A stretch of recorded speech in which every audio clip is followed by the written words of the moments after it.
জয় কৃষ্ণকালী মায়ের জয়। মা গো, তুমি কেঁদো না মা, তোমাকে কাঁদতে দেখলে তো আমাদেরও চোখে জল এসে যায় মা।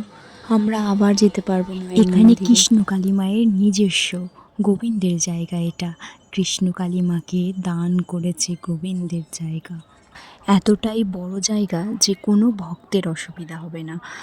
10-12 দিন মা আর বাবা শুধুমাত্র চারিদিকে ঘুরেছে, খাওয়া নাওয়া সব ভুলে গিয়ে শুধুমাত্র মায়ের মন্দির গড়ে তোলার জন্য এই জায়গার সন্ধান পেয়েছে। তারপরে যার জায়গা তিনি ওনাকে মায়ের মন্দির বানানোর জন্য দান করেছে। খুব বড় জায়গা। মায়ের এই ভিডিওটাতে একটা সাউন্ড চলে এসেছে বলে কপিরাইট পড়ে গেছে, তাই জন্য মায়ের এই ভিডিওটা ডিলিট করতে হয়েছে।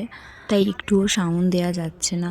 মা প্রচণ্ড পরিমাণে মন থেকে আনন্দের জন্য মা কেঁদে ফেলছে বারবার। কৃষ্ণকালী মায়ের আশীর্বাদে মায়ের মন্দির হবে সব ভক্তের জন্য। মঙ্গলা মায়ের যাবতীয় গয়না সব বিক্রি করে সাহায্য করছে মন্দির করার জন্য। সত্যি মা গো, অনেক বড় জায়গা, কোনো ভক্তের অসুবিধা হবে না মা। জয় কৃষ্ণকালী মায়ের জয়। যারা যারা কমেন্টে মাকে ভণ্ড বলো, তারা চোখ খুলে দেখো। শুধু ভক্তরা নয়, মা নিজেও অনেকটা পরিশ্রম করে, অনেকটা কষ্ট করে মায়ের মন্দির গড়ে তোলার চেষ্টা করছে একটু একটু করে। সবাই নিজের ভুল ধারণা থেকে সরে গিয়ে জয় কৃষ্ণকালী মায়ের জয় নাম জপ কর।